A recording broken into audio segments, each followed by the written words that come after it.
This is kind of a continuation of the discussion that we have had about the disconnection in the brain and between the brain and the body that occurs as a result of single incident trauma or relational trauma. And I want to talk for a few minutes about a technique called eye movement desensitization and reprocessing, or EMDR. So this is an evidence-based intervention, evidence-based meaning that there is a very significant amount of research data over a course of a long period of time supporting the efficacy of this model in the treatment of trauma.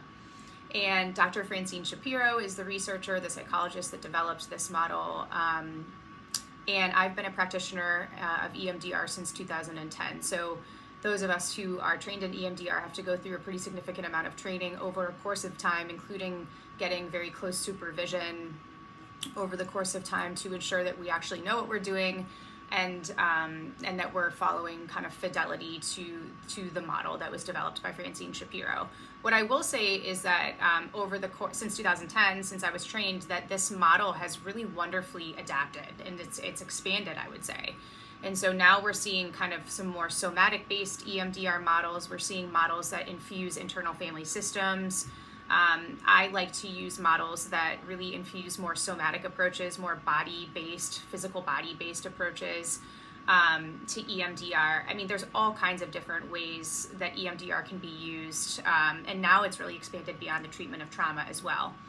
So, but what I will say is the original model developed by Francine Shapiro, it always involved a huge emphasis on the physical body, okay? And I think that a lot of people, when they think about EMDR or what they understand about EMDR, they believe it's really just kind of a thought-based or a cognitive-based model. And it really is not.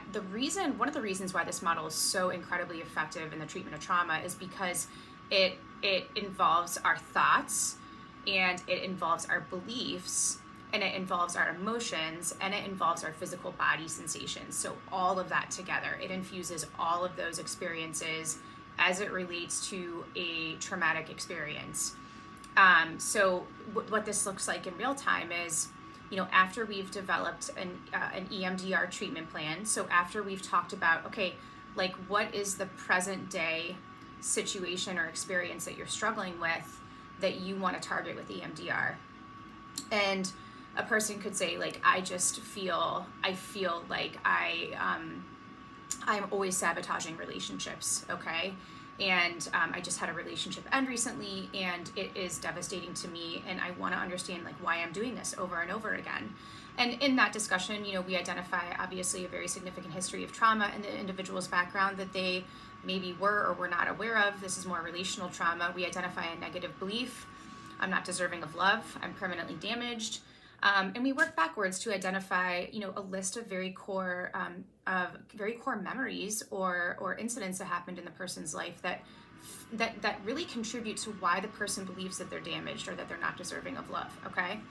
And so what we do is we'll settle on a memory. We'll, agree on a memory. It's usually the one that's like the first. So, when we're youngest, this is a memory when I was like 4 years old.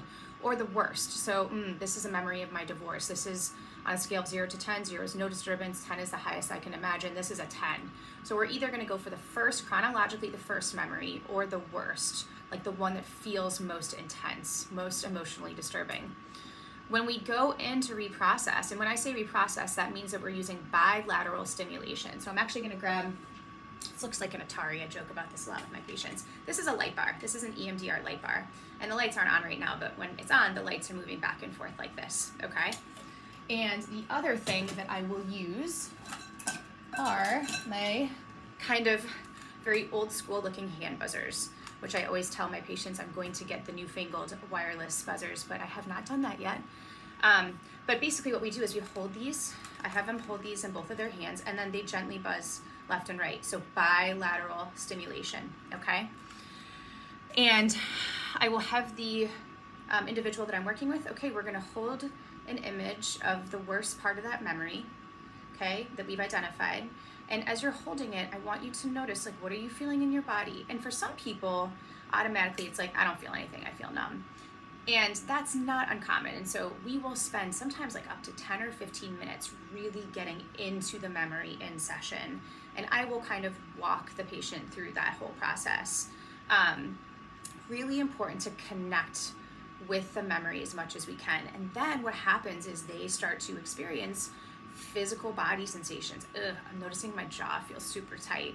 I just got really, really hot, or I just got super, super cold, or I've got goosebumps on like one side of my body, or my stomach, I feel like I'm gonna throw up. I literally feel like I'm gonna get sick to my stomach. I mean, there's a whole list. I have a tension headache.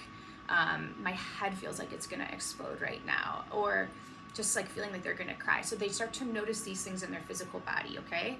And then we kind of hold along with those physical body sensations that negative belief, okay? I'm permanently damaged.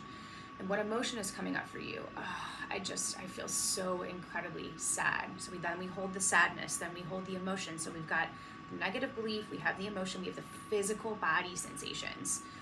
And then they start the bilateral stimulation, okay? And then we kind of continue that process. I mean, obviously, there's a lot more detail that goes into it, but we can continue an EMDR session. I mean, I usually do between 60 and 90 minutes with folks. And it's so fascinating to see how our physical body reacts to the reprocessing over the course of that 60 to 90 minutes. It's almost like, it's like ping, ping, ping, after one kind of round of bilateral stimulation, it can go from the head and then immediately go to the chest, or then it can go to the left shoulder, and then it goes to the stomach, and then it goes to my right foot, and then it goes back up through my chest, and now it's in my shoulders, okay? And so it's just incredible to kind of see how this travels throughout the body over the course of a reprocessing session. And I think that it's just a really important reminder for us that trauma, our body remembers the trauma, okay? As Dr. Bessel van der Kolk says, the body keeps the score. Even if we don't even feel connected to a memory anymore, our body remembers that memory, okay? And we really see this in an EMDR session.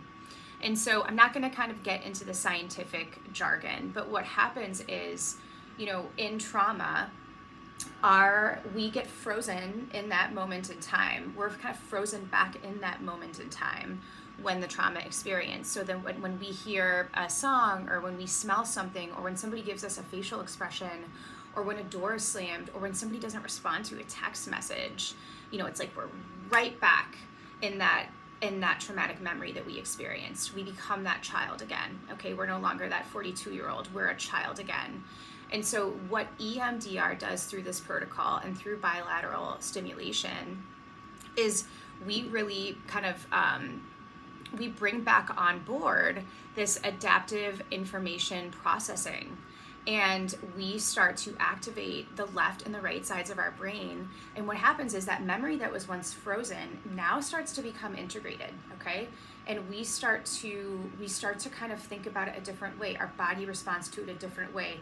It's like it all of a sudden, it's not all of a sudden, this can take several sessions, but after reprocessing, it's like, oh my gosh, that is no longer happening. That's a thing of the past that I experienced. Obviously it bothers me, and it's always going to be somewhat disturbing, but I'm not having the same physiological response. My body's not responding the same way, and I don't feel as emotionally connected or strong about it. I feel more detached from it. I feel like that was something that happened, and it's awful, and I'm never going to be like fully okay with it, but there's some distance from it.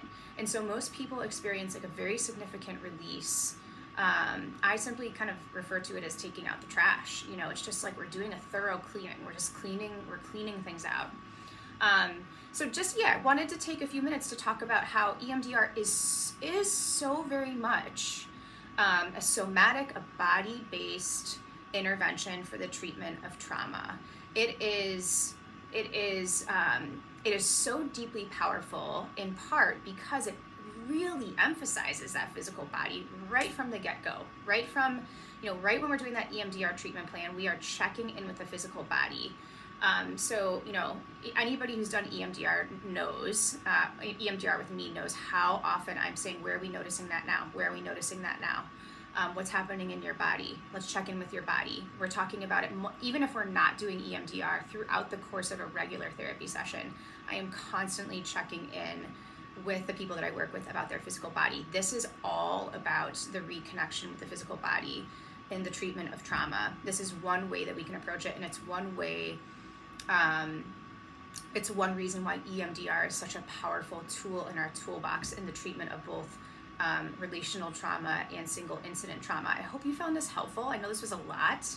I'm going to list some resources in the comments section here. I just really continue to appreciate being willing to expand and just learn and open a bit and be curious. And I hope you have a good rest of your day.